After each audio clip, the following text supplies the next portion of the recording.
morning, everyone.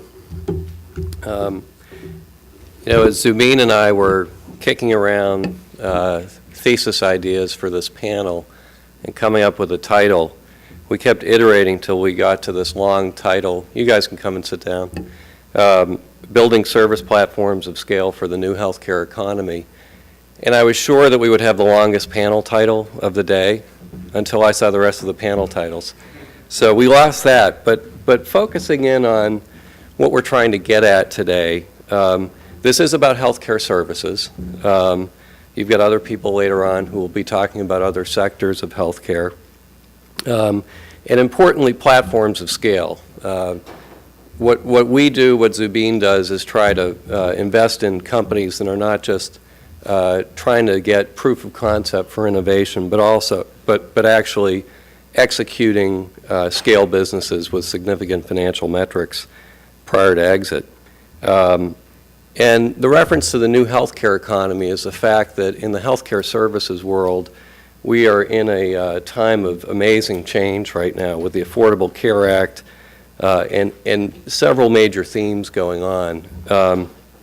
And the three we're going to focus on today are, one, there's an influx of newly insured Americans that we're all expecting. We can argue about whether that will be 20, 30, or 40 million, but there will be people with an insurance card who didn't have one before, and there's a question about how we care for them. Secondly, we all know there's a movement towards provider risk acceptance, and how do we play that theme? And then finally, and a corollary to that, there is enormous physician consolidation and M&A activity going on, and also innovation within the physician business model. So we'll be talking about that as a third theme. Our panel includes 7 folks who have long experience advising, investing in, and operating healthcare services companies. And I'd like them to introduce themselves, starting with Tracy. Good morning. I'm Tracy Ball with General Atlantic. I serve as a special advisor on our healthcare team. General Atlantic is a $17 billion growth equity fund that operates here in New York.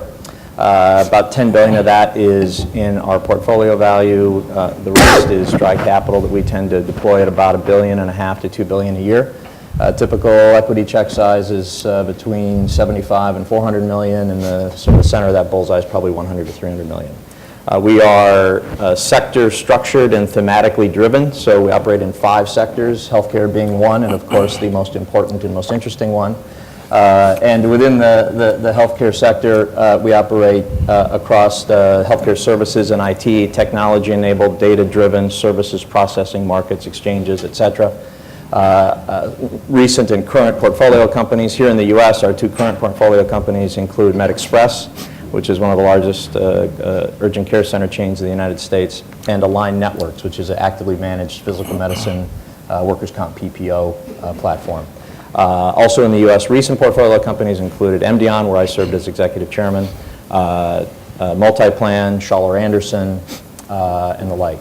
About half of our portfolio is outside the U.S., and outside the U.S. we've been involved in WuXi Pharmatech, which is a CRO in China, Jubilant Organosys, which is a contract device manufacturer in India, Amedis, which is a lab services roll-up like LabCorp, say, or Quest here in the U.S., that's based in Germany, and CompuGroup, which is a practice management system in the U.K., and Qualicore, which is a benefits management platform in Brazil. Great to be here. Look forward to the conversation. Me, I'm next. You are next. Bill Frack, senior partner with L.E.K, where I've been working for now over a quarter century. I quarterback the 7 partners that spend most of their time in the healthcare services space. We work with the 900-pound gorillas as well as the innovative startups. Spend about both, I guess, in the payer and provider space, and spend about 80% of our time on the corporate side and 20% of the time with the financial sponsor community, working with people like this fine gentleman here. Kevin Cross, WellNow Urgent Care. I'm the founder of the company. We're a private equity-backed urgent care operating company based in Nashville, Tennessee. We currently operate in 3 states, Tennessee, Mississippi, and Arkansas. And we expect to, over the next course of 3 to 5 years, get to 50 to 100 centers based on M&A activity and de novo. So, thank you. Good morning, Malcolm Kostuchenko with Enhanced Equity Fund. I'm a partner there. We're investing about $600 million across 2 funds. And our strategy was to stay in the lower middle market, where we felt a lot of the successful healthcare services investors have gone up market and have larger funds. So typical check size is somewhere between 20 and 40 million. It's all in the U.S. Domiciled companies, healthcare only and services only. So a broad spectrum of services. We also have an urgent care company on our platform, specialty pharmacy. We have an at-home concierge / primary care delivery model that we invested in. That's a little bit earlier growth stage and what we typically do. Have, I think now, 12 portfolio companies that we're actively managing, and we'll do anything across the services sectors that are cash flow positive and growing through organic growth strategies as well as on acquisitions. Hi, I'm Jeff Crisan with Bain Capital. Bain Capital today manages about $70 billion globally. Healthcare has always been a pretty important asset class for us. Some of the notable investments across the firm include HCA, Quintiles, and others. Within Bain Capital, I head our healthcare efforts for Bain Capital Ventures, which is about $2.5 billion of that $70 billion, exclusively focused in healthcare services, healthcare IT, and specialty labs. Some of the more interesting investments for liver dialysis, which was sold recently to Fresenius, Minute Clinic, in the lab side, Ameritox, Boston Heart. In healthcare IT, we recently sold Humedica to Optum and have a handful of others, Media Analytics, Liaison, and private exchanges, just to name a few. Great. I'm Chad Moore. I'm a director in Baird's healthcare investment banking practice. I'm based in Chicago. For those that don't know, Baird Investment Banking is a middle market focused investment bank, and we're part of the larger Baird organization, which is about a 2,700 person strong organization, and we did just under $1 billion of total revenue in 2012. From a healthcare investment banking perspective, we've done a fair amount of work in the healthcare IT space and healthcare services space. We sold A-Life to Optum, we sold Claravia to Cerner, and then we sold Medical Present Value to Experian. Hi, Phil Kamp, co-founder of Valence Health. We started in 1996 with a vision that providers should be in charge of how healthcare is delivered, and for them to be in charge of how healthcare is delivered, they have to be at risk financially. And so we support those organizations both from 3 perspectives. One is consulting. We don't answer the question if you should get into risk, but how you should get into risk. Should you become a health plan? Should you just do risk contracting? How do you set up the network, compensation, those kinds of things. We have a series of analytical tools that we have built to manage the risk, and then we actually operate provider-sponsored health plans. Thanks, Phil. And I'm Tom Flynn. I'm from SV Life Sciences. We are about a 20-year-old firm. We've collectively raised and invested about $2 billion in our history across 5 private equity funds, and we manage a publicly traded biotechnology investment trust listed in London. Our roots are in London. The SV used to stand for Schroders Ventures before we bought the business out of the bank.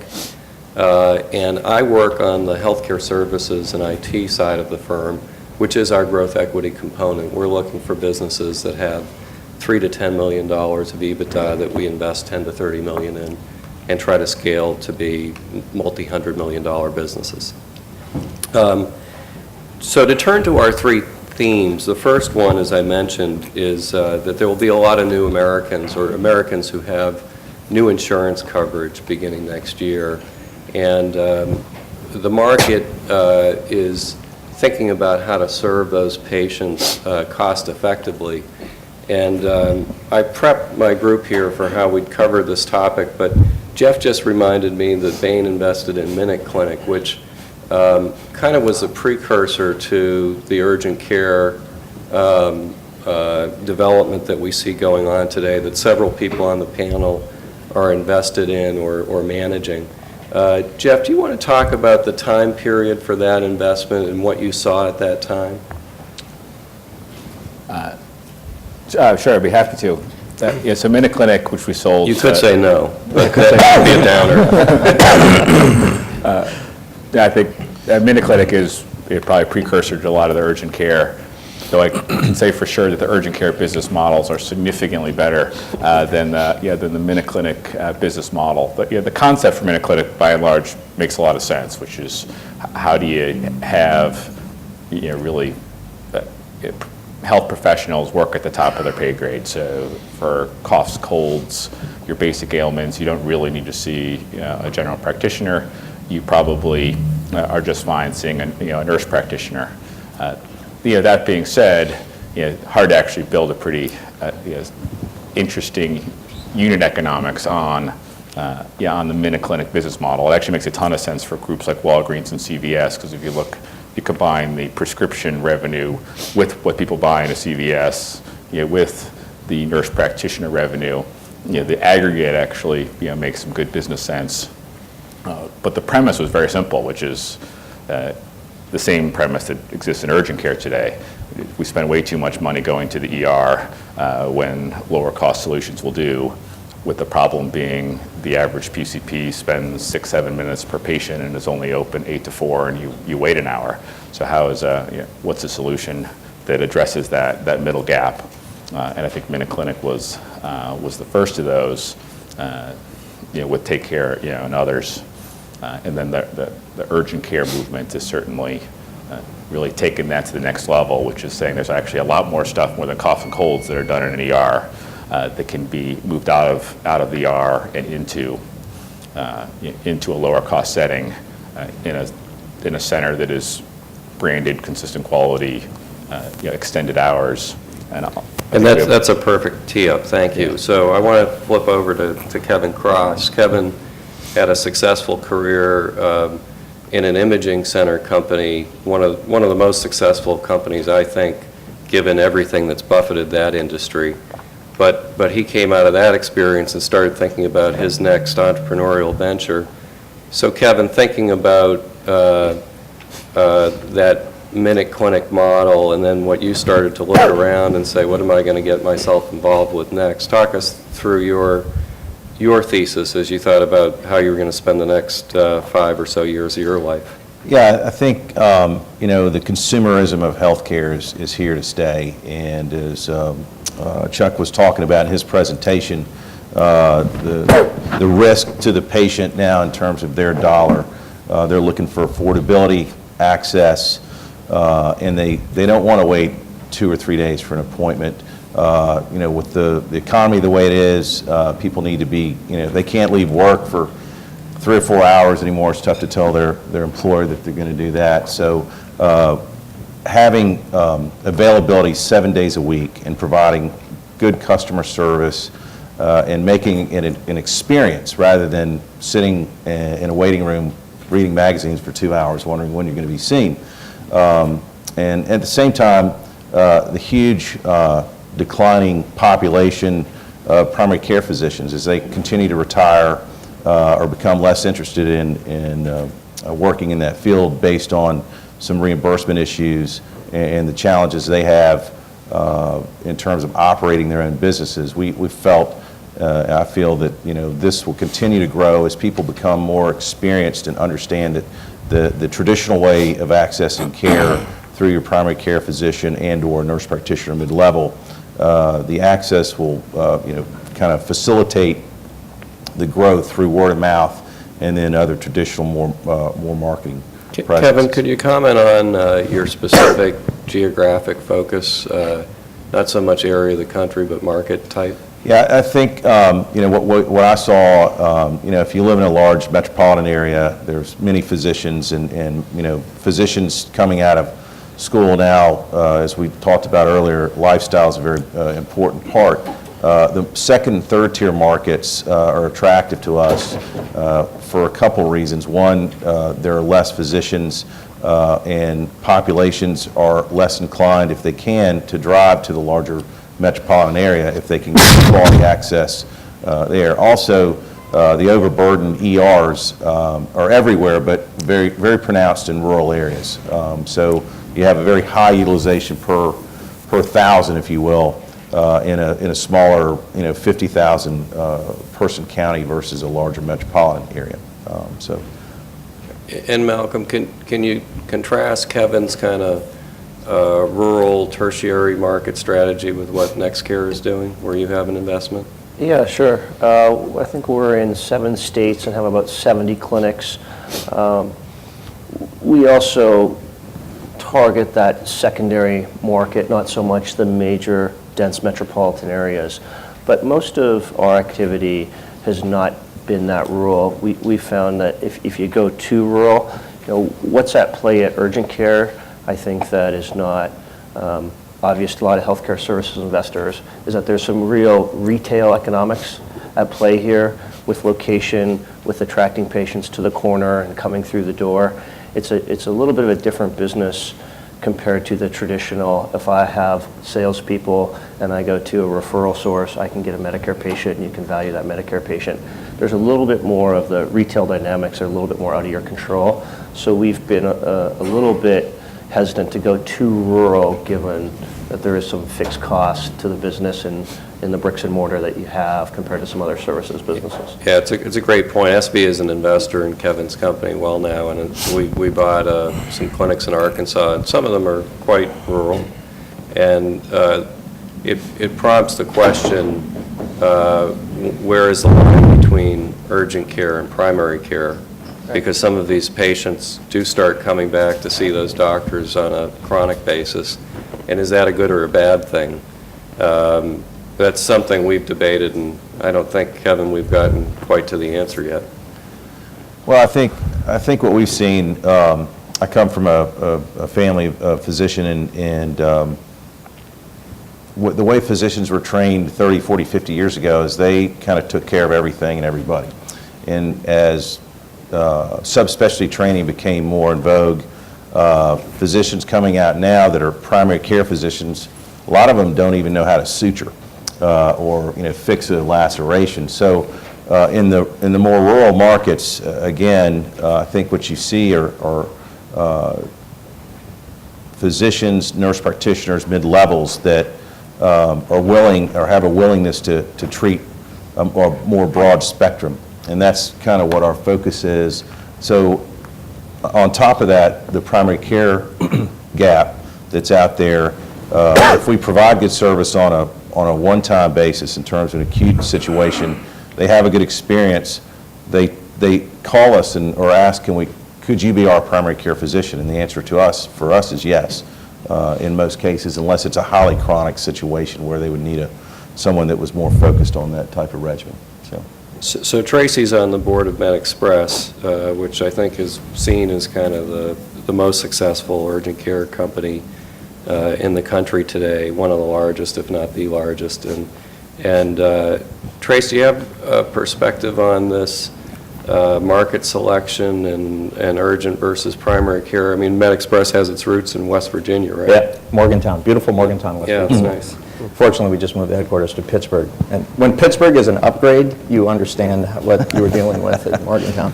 But I think this last point's a critical one relative to urgent care, because we have found, in MedExpress anyway, that establishing yourself as integrated with and augmentative to the primary care delivery system in your marketplace is critical, as opposed to being competitive with. Right, so about 40% on average of patients in urgent care come with no primary care physician relationship. Most centers, including ours, will work to find a way to get them. We have procedures in place that will help them find the right clinical professional going forward, particularly as concerned if they have a chronic condition that needs that support.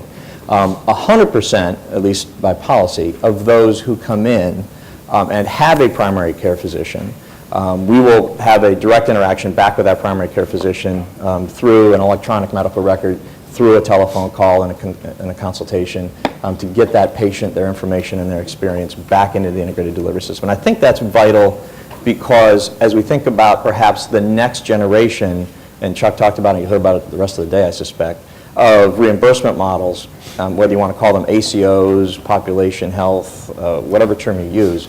If we're talking about a group of providers who are charged with responsibility for a defined patient populations for which they receive compensation that is risk or incentive oriented, if you want to call it that, if you think about that trend, urgent care has to be integrated within that community if it's going to find a place in that community going forward and sort of share in those economics and align incentives accordingly. So it's been very, very important for us from a sort of relationship with primary care and frankly relationship with hospitals. Many times we're competing with hospitals in their own urgent care centers. Sometimes a hospital will believe we're competing with their emergency room, which is ridiculous. About 70+% of the emergency room business are not emergent and are better treated in an urgent care setting. So that kind of stuff's about. In terms of geographic location to the first part of the question, to no surprise, we're all kind of similar in that we like second ring kind of suburban markets, second, third tier kind of markets, not heavily rural for the same reasons that were mentioned earlier. One thing that I've found being a healthcare operator my entire life is that there's an enormous amount of retail in the urgent care business. It's all about location, location, location. We have people on our board and on our executive team that are from Best Buy and Toys R Us who bring a strong sort of retail location kind of mindset to what is essentially clinical delivery. Tracy, because you're affiliated with MedExpress and they've done such a nice job scaling, can you comment on the key success factors in scaling and then also the techniques to scale in terms of de novo center growth, M&A, et cetera? Yeah. Of course, we would say that the principal factor in whatever success we've had, and I think it's a little too early to crown us anything, a long way to go. But for this business, where it has had success so far, it's been, I think, in part because of the model that's been structured. When you walk into a MedExpress center, you feel like you're in the lobby of a Marriott hotel. It isn't completely not clinical. It's about 5,000 square feet, 12 to 14 exam rooms, relatively large, very well sort of decorated and welcoming.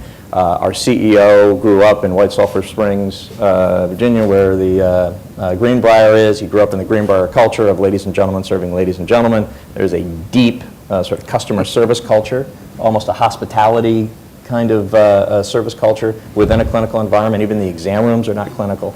So that's been, I think, associated with our brand, and the brand is a significant factor in the success we have in certain markets.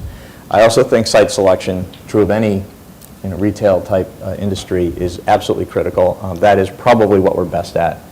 For that reason, we are principally de novo development. More freestanding facilities now than we used to. We used to go into all the Blockbusters when they were being vacated. They were perfect. We tend to match up our retail demographic pretty well, but that's less true now. We have done a couple acquisitions sort of predating our investment that didn't work well, mainly for that reason, that we inherited someone else's site selection. It's not necessarily we would have ended up. We had we were carrying the burden of the prior brand and trying to transition to our own, and it was a very difficult thing to do. So I think we are, well, going forward, we are 100% de novo. Okay. Hey, Malcolm, how about that de novo versus M&A? I know NextCare has done both. Yeah, it's a good question, and MedExpress has done an amazing job on the de novo side. We do a little bit of both. We found in our markets, if we have a strong foothold, that if you do the buy versus build equation, there are a number of tuck-in acquisitions we can do on the acquisition side. And so far, we've had some pretty good success doing that. So we tend to do more of the M&A, not so much with big beachheads, but with tuck-in acquisitions where we have a presence.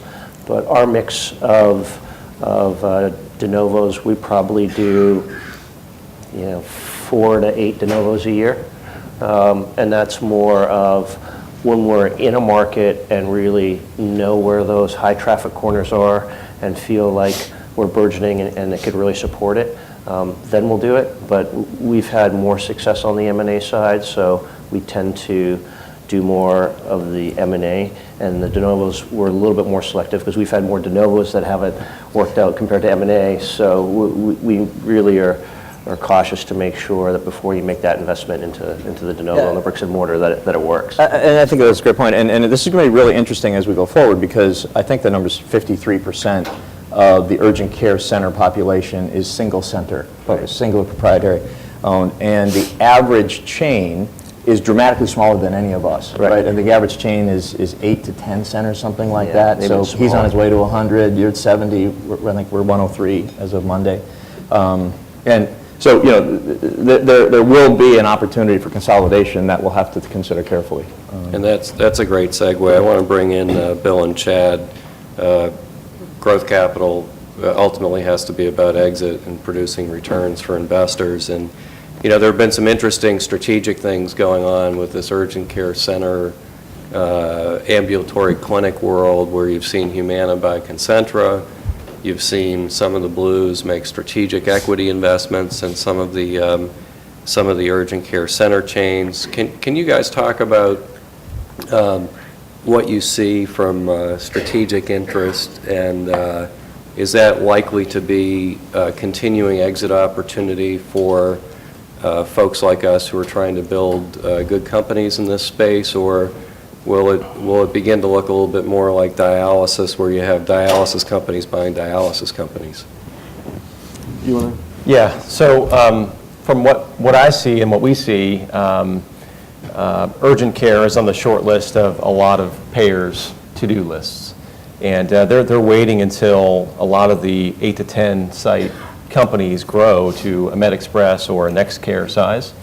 And they're relying, a lot of the payers are relying on the private equity community to build those companies of scales. And once they get to scale, then a natural home is going to be in the payers who have a similar geographic footprint with the urgent care companies. So I think that's right now, it's still a very good opportunity. I think those that have built out scale, like the two up here, are in a leadership position. Yeah, so I think strategically we love this space. I think it fundamentally addresses a challenge of shifting the whole healthcare infrastructure from a physician office centric to a consumer-facing, consumer need-driven structure. Both from a payer side, whether it's folks like a WellPoint that bought CareMore, which is really focused on that integration with the primary care provider and taking care of the patient based on when they need it. This infrastructure is critical to care management, any which way you look at it. And I think interestingly, it's earlier days on the hospital side, but whether it's as Jeff said, keeping people that don't need to be in the ER out of the ER, or as you start to think about things from a more consumer-facing point of presence, the hospital needs to figure out how to manage the capacity of the ER, and they also want to have connectivity with their future customer when they don't actually need to be in the ER. So we think that we'll see more involvement from hospitals going forward. But I think the key, the point that was just made about scale is that most of the players in this space, be it the larger hospital chains or the larger payers, are going to want to see something a little bit bigger, I think, before they make the investment. Now, I think the exception to that will be some of the regional type of plays, where you find someone who's in two or three markets, and they've got a 50 chain type of urgent care center that matches their footprint. I think you might see some interesting deals there. Bill, I'm going to stay with you. Our second topic today is the subject of provider risk acceptance, whether that provider is defined as an integrated health system, a large physician group, maybe some combination of the two. And it's caused enormous, as we all know, strategic rethink by provider organizations to think about how they gear up for risk acceptance and possibly ACO type initiatives. And can you give us a sense of what your clients who are thinking through this, what they need to make that work? Right. So, and this is probably at the forefront of the what's driving the maybe the biggest shift in healthcare today. And whereas 10 to 15 years ago we would talk about risk-based contracting as capitation, and capitation was an on-ramp to blowing up various organizations. I think as Phil alluded to in his introduction, risk management is critical to providers actually managing care.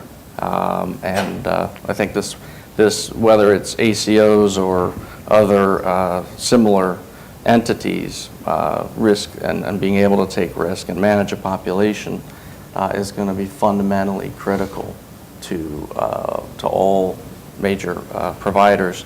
And I had to pull out this piece of paper because the number of skills that are required for traditional provider organizations to make this transition is incredibly long. And once it got beyond 3, I had to start writing things down on a piece of paper. But you've got to deal with compliance, you've got to deal with reimbursement and risk management, which, as Phil will explain, is complicated but very doable. You got to have extraordinary metrics because you're managing across different providers. You need to figure out how to clinically integrate, which, oh, by the way, is very non-trivial. You need to understand population management. You heard about actuarial skills and the like earlier. You need to actually develop a care model. So, it's beyond just integrating your clinical. What's the actual care model? How are you going to care for someone who has multiple comorbid conditions versus someone who has an urgent need? And one of the interesting things we found is there are a lot of people that are coming to us saying, hey, we got to put all these pieces together. So care models, critical. Quality, everyone talks about quality. You have to have the infrastructure.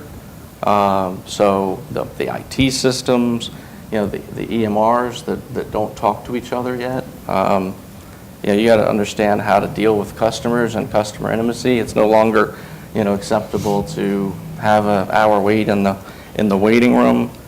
You got a physician network you got to manage. You got post-acute care, and I could probably go on, but the piece of paper that I chose to write it on was a little shorter. But I think you get the idea that, what we see in this space, there's just tremendous need. And over time, one of the interesting things, which I'm sure we'll talk about a little bit more, is that as organizations jump into this, in the beginning they perceive their needs to be fairly simple, more towards the top of my list. I need someone who can help me with compliance and regulatory. I need someone who can help me with reimbursement. But the further they get in, the more they understand that it's about fundamental reengineering. And so I think this is a tremendous opportunity for innovation and for people who can show up and make these things a lot more turnkey. And we'll go over to Phil because his company is very attentive to this. Just before we get there, Jeff, you've got an investment or had in Medi-Analytics. Talk about what piece of that spectrum Bill articulated that Medi-Analytics is trying to help with. Well, of course, all of it. You name it, we'll sell it. No, in all seriousness, we invested in Medi-Analytics 4-ish years ago, and seeing that this is particularly a hospital and payer-oriented set of analytic tools, and I couldn't say that we were forecasting the ACA at the time, or that you saw all the relevant shifts around how the revenue cycle is changing and how health systems are going to need to evolve. But it was really pretty simple. You looked at a hospital and said, how do they operate their business? They have a bunch of disparate systems that don't connect and talk to each other, and they aren't particularly astute at knowing even some basics such as which physicians that are in your hospital are more profitable than others, or even which department within your hospital is more profitable than others. And so the core, when we invested in Medi-Analytics, it was called Medi-Finance, and had a core skill set of integrating a dozen or so disparate systems and driving time to value for hospitals in 90 days or less. I think the challenge today is hospitals in particular have spending a bunch of time just trying to understand what are their needs. I think the last 2 years, their core time has all been spent, how do I get my EHR up and running? They're now finally saying my Epic system is mostly implemented and I still have a lot of issues that I need to solve. And their challenge is they describe it as they're most, except for a few of the IDNs, their feet are in two islands. One is the fee-for-service world, and the other is all of our new performance based population health, whatever model it is. And I think the core challenge right now is, at least from a hospital perspective, is they don't know when they need to jump, and I'm not sure that any of us really do either. For a lot of hospitals, the fee-for-service is the golden goose, and they want to jump as late as they possibly can without damaging their business. And they're not exactly sure what are they actually jumping to. And so they answer the question early of what does Medi-Analytics do. I think that's the real key, is helping hospitals, depending on whether they are in an urban market or a rural market or a tier 2 market, really define what are their real data needs as they're evaluating those decisions. But I'd say it's still it's still early days from a hospital perspective, and Medi-Analytics is kind of navigating that with it. We've launched 8 new products in the last 2 years to really apply their tools broadly. Phil, can you walk us through Valence's business model? Sure, and I appreciate the commercial about our business and what we're doing. So a couple of things I want to say relative to risk. First of all, understanding the level of risk that a provider group is going to assume is part of it. So, there's a lot of discussion in the marketplace on shared savings models, and then you get into full risk, you can actually become your own health plan. The problem that I see with shared savings models is, once you have a savings associated with that, the number gets rebased, and then you've got to save money again, and the number gets rebased, and it's really fee-for-service medicine, right? And so from my perspective, shared savings models don't work, okay? You've got to get into risk, okay? And so now the question is, how do you get ready for risk? Well, the big issue on risk again, usually our clients are health systems. That's where it starts. And the first thing I think you need to understand about risk is risk for an insurer is different for risk for a health system. And what I mean by that is if a patient ends up in a hospital and it's a $50,000 patient, the insurance company, Aetna, pays the $50,000 bill, okay? Now you have that same patient in the hospital and the health system is the risk entity. How much more, what does that cost that health system to actually have that patient in the hospital? Their costs, if you talk to a CFO, 10 to 20% of their costs are variable. So there's much less risk for a provider organization to assume risk, okay? So now you get into the situation of just what's been talked about is, when do you do this? Because that transition is the hard part, right? Why would you be working on reducing utilization when you're paid fee-for-service? It's suicide, right? It's just plain suicide. So from our perspective, you need to jump off the cliff, right? You need to get into risk. You need to get into it substantially because you're going to start changing your business relative to how you're going to operate.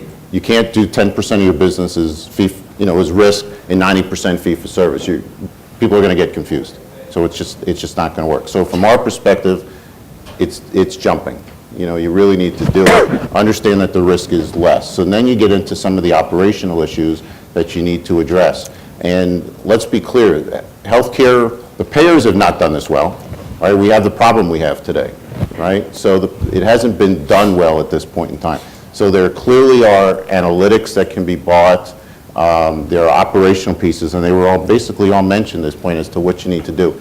But as a provider group, the keys are, to me, sort of 4 basic things. It's organization and sort of the change management that needs to happen within that organization. But first you need to establish an organization. It's not the hospital, it's a separate organization that physicians need to be part of the organization of it and the structure of it. So whenever I go into a health system and they're talking about getting into risk and there are no physicians in the room, we got a problem to start with, because physicians really need to be the ones managing the care. The second is payer relationships. The question is, are payers in a marketplace going to be creative and thoughtful in this process, or are they just trying to figure out how to make a buck on this? So, you know, there's different payers. Some, we still find very few that really understand that providers need to really be in charge of how healthcare is delivered. It marginalizes the payer's business by shifting that risk and shifting that responsibility. But basically what we've had in the marketplace is the 15% of the dollars, the admin piece, is the tail's wagging the dog, right? The providers are 85% of the dollars, and they're getting wagged by the payers as you know, because they're at risk. So we need to shift that risk so that the providers are in charge. Certainly there are operational aspects that are very critical, and to me the biggest piece, the biggest challenge for provider organizations, usually hospitals, is they've historically focused on their specialists because they admit to their hospital, right? They want to fill their beds, and typically have done a poor job on the primary care side, and primary care equals lives, and that's really where you have to focus. But a lot of those operational components really you can outsource that. Obviously that's easy for me to say because that's what we do, but you can outsource a lot of the operational components. It's really around that network and your relationship in the marketplace relative to the payers.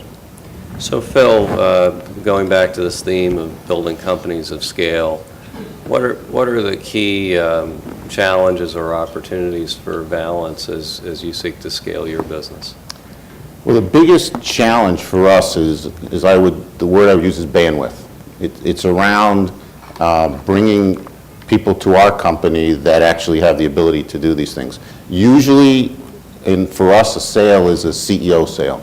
It's a strategic sale, and it's usually around market share, because as you bring primary care physicians to your organization, if they're splitters, now what you're doing is you're tying them closer to you. And so from a CEO perspective, it is a market share play, and it's also a change in how you think on how you're going to get reimbursed. So you need individuals who understand that strategically.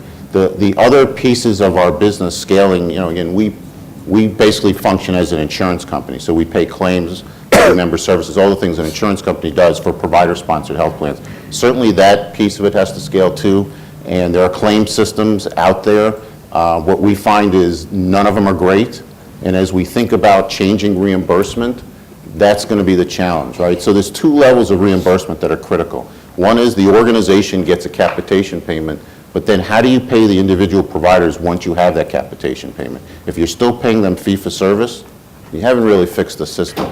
So the claim systems today can pay fee-for-service. They really can't do anything else. So part of the infrastructure is going to be how do we change the compensation systems going forward?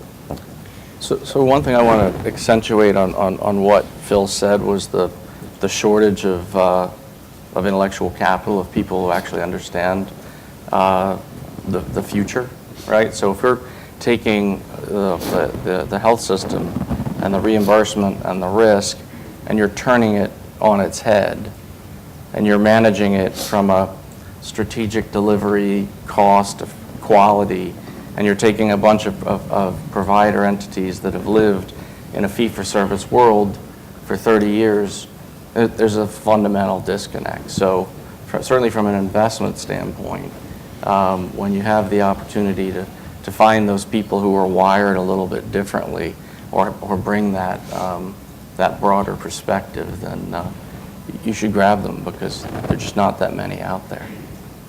Or send them my way. Malcolm and Enhanced have an investment in an organization that I suppose could be a client of Valence's in the primary care model. Malcolm, why don't you talk a little bit about what PCA is doing? Yeah, so it's a physician-centric group that takes capitation risk from the health plan that's focused specifically on the MA or Medicare Advantage population. So you get a flat fee from the health plan, and you're in charge of managing that patient holistically. So it's called an IPA. IPA models have been around for a long time. There's a combination of some physician practice management embedded in risk-taking. And I agree. So for our company, it's important that we don't do any fee-for-service, because I think it's difficult to do both under one umbrella. And I think it's also important to think about what you're taking risk on and what the populations are. So we don't tend to think of a big health system.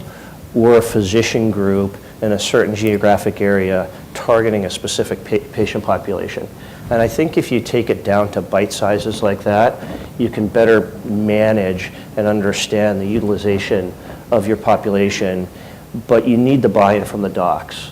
So we have at PCA a couple of really strong physician leader culture carriers that get how to take risk and get how to manage it, get how to do it profitably, and get how to take care of a patient more holistically, and have been out of that fee-for-service mindset for a while. In some of the acquisitions we've done or some of the other areas we've looked at, there was a large group that wanted to convert from largely being a fee-for-service to a risk-bearing entity to take risk. And just the cultural shift of jumping off, they could see how it would benefit them once they got there, but the in-between was a very large gap. So, I think it works in certain pockets, right? It's a relatively immature concept nationally, and I think in certain states that are more progressive, that have incentivized physicians a certain way, and if you have the technology and the utilization and the data from the health plan, doctors know what to do, right? I mean, if you just simply keep people out of the hospital, out of the ER, and away from specialists, that goes a long way. But, the secret sauce of how you do that and how you get compensated and how you report on that is a little bit more challenging depending on the market, the payer, and the type of population that you're seeking to treat. Yeah, we at SV have a portfolio company called Health Essentials, which operates in LA and Orange counties, and we are positioned to take post-acute care management risk. Alan Hoops, who was CEO of CareMore, is our executive chairman, and we actually have the advantage of having lots of doctors and physician leaders available in that market, because that's where Healthcare Partners and Monarch and AppleCare are. We're going to have to prove that our post-acute risk acceptance model works in Southern California, but then we're going to have to show that it works somewhere else, and we'll start to face some of those challenges that the two of you have articulated. Chad? Yeah, I was just going to say, I think Kaiser Permanente in California is a kind of a good example of this, in that if you look at their numbers and in situations and geographies where they control sort of soup to nuts from a provider perspective, their costs are 10% less than the situations and the environments where they have partnerships or some relationships, but not sort of full control. So that's a nice anecdote with regard to the cost and integration.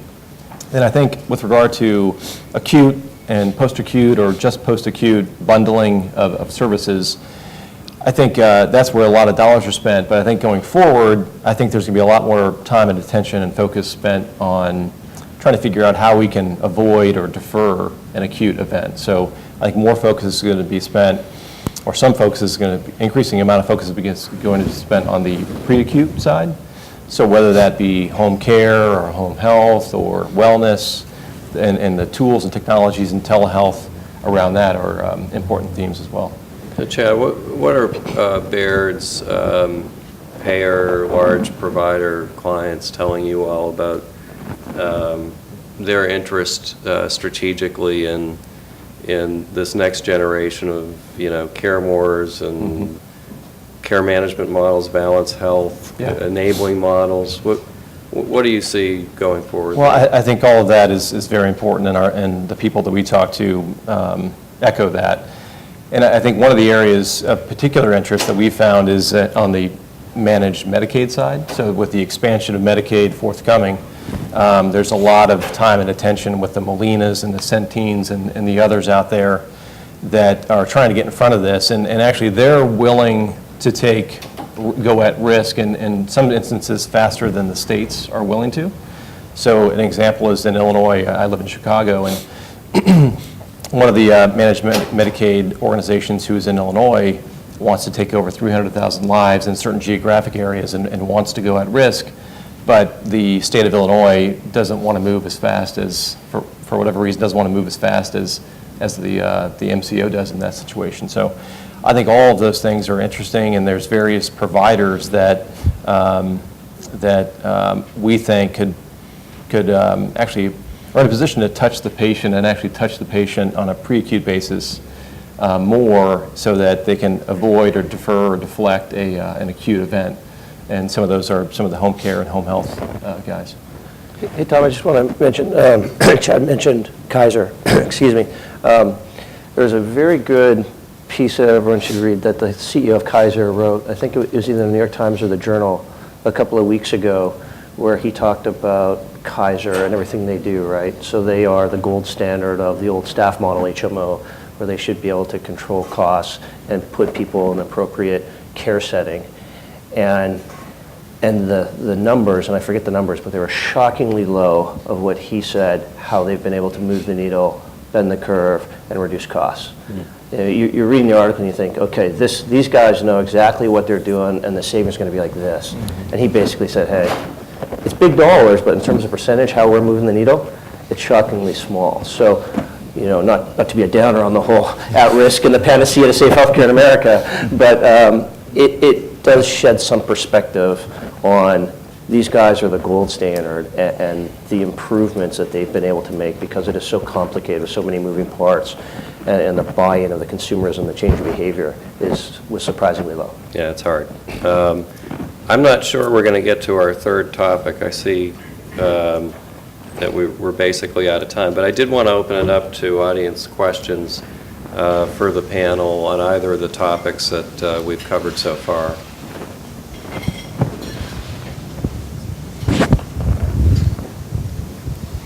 Oh, over here. Arguably, the old fee-for-service system put incentives to do stuff to people. You know, the big concern there is that the system itself caused people to do unnecessary procedures, unnecessary tests, because they were making money on it. If physicians are at risk in a way they're not at Kaiser, if they're really financially at risk, why shouldn't the patient worry that there's a hidden incentive to do too little? So I can respond to that to start. I think if you went straight to capitation, and that doesn't work either. So I think there is something in between, which is kind of what I was trying to describe, which is going to be a combination of a fee-for-service and a risk-based payment. The other piece that we've got to drive into it is a quality-based component to it. So again, I don't think either end is a problem, and we've got to find something in the middle. And that's the piece that really hasn't been created yet, is that compensation system that works, right? That we're doing all these mother may I things because we have the way the providers are getting reimbursed. So I think it's some combination of what's going on. I've seen some of those work. It's usually, you know, there's a concept of incentives, but usually what I've seen in the marketplace is there's not enough dollars in those incentives to make it worthwhile for the physician. So we need to make those dollars significant. Yeah, and I think it depends on what patient group you're talking about. I mean, if you think about the CareMore story, where they were very focused on high acuity, more fragile patients, there is, in that subsegment, you could argue that actually providing more care touch points with that patient population saves dollars because it keeps people out of the hospital, et cetera. So I think there are some patient population subsegments where providing more care more frequently is actually going to save money over a period of time. Yeah, I just add, some of it comes down to data. In our capitated IPA, and someone comes in and they have a bum knee, right? You say, you can go to the specialist and go to the ortho, but maybe you should try PT, right? And let's try PT for a couple of weeks. And here's the data of the people that prematurely went into surgery. So there are certainly some areas for abuse, but you know, I think it's a little bit different this time, where the skepticism in the 80s and 90s where it wasn't managed care, it was managed costs with gatekeepers. And I think that model has evolved somewhat since then, but we'll see.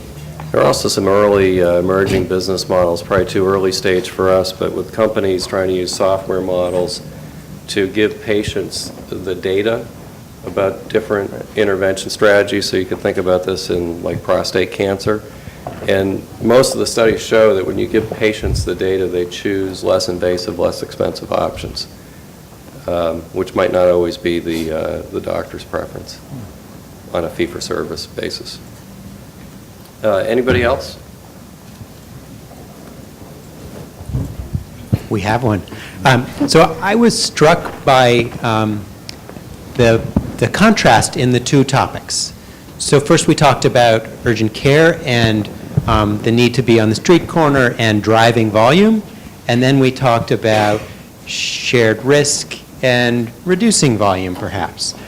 So one thing that I think what Chad said, which I'd like a comment on, is that payers are interested in purchasing these urgent care facilities, but so if you've built an urgent care organization and you've built volume and you've done great things for revenue through high volume, because as we talked about, we do have a primarily fee-for-service reimbursement system today. Wouldn't the payer have the opposite interest? And as we've moved patients from hospitals to urgent care, wouldn't the payer want to do the next step, which is move them to urgent care to home? Yeah, I think they do, but I think what the payers are trying to do is create really a monopoly in certain geographies. And I do think that home health is an important component to that, but I think even home care, just sort of non-healthcare provision of services, so whether it's cooking a meal or transportation to a physician's office, it's really those home care providers are the ones that are touching the patient most often. And even though they aren't healthcare professionals, they know if there's a small wound in a diabetic's foot or leg, and they can report that, and with telehealth they can send that back to a central repository or sort of care coordinator that then can triage and escalate that as appropriate. But I think all of that all of those things are important components to an overall coordinated care model. So I would just add, I mean, this whole thing is about moving patients from perhaps the legacy treatment environment to the treatment environment that is the lowest cost and highest quality for the condition they're pursuing. And second, responding to the consumer's need to have healthcare come to them, as opposed to healthcare demanding that we come to it. As consumers revolutionize healthcare, they will do the same thing to this industry that they've done to every other good and service, right? Media and entertainment, right? Media and entertainment now comes to us, it's on our iPads, whatever we want it. Food service, same thing. We can have it in seconds, it's where we go. Healthcare is going to come to the consumer, and it'll come into that consumer's home. And there's technology around those that were mentioned that really enable that. But a more practical issue, and one that I thought you were headed toward, is around urgent care. Every time I talk to a payer around urgent care, my pitch is, look, I can take those 70% of visits to an emergency room that are $800 to $1,200 a visit, and I can move them into an urgent care setting for $150 a visit. That's compelling to a payer, right? It's getting and it's responsive to those two themes. It's getting into the right location and treatment setting, and it's convenient to the consumer. The next question, look, I'm a recovering payer myself. I would have asked this question myself. The next question is, all right, but tell me, I'll buy that, but convince me that by virtue of your convenience, you're not actually increasing utilization, right? So convince me that a number of the visits to your urgent care center wouldn't have just waited until the next day and incurred a $50 office visit, or maybe just picked up a bottle of Robitussin on the way home and called it a day. Convince me that that's not. Now, we generally can. There's some of that, but we generally can make that case, and I suspect all of us in the urgent care space can make that case. And the economics are so big, right, when you're going from emergency room to urgent care versus sort of displacing what might be a visit to a doctor's office the next day. The economics, the delta is so big that the case is very, very compelling. So that still resonates for payers. So basic concept, just put the providers at risk. Solves a lot of that. And by the way, physicians have a way of getting their income to where it needs to be, right? So they have a solve for. It's their lifestyle. And so whatever, and then, generally speaking, if you're putting providers, especially specialists, getting paid fee for service, lower their rates, they still figure out a way to get to that level of compensation that they need. We've got to put them at risk. Excellent panel. Thank you very much.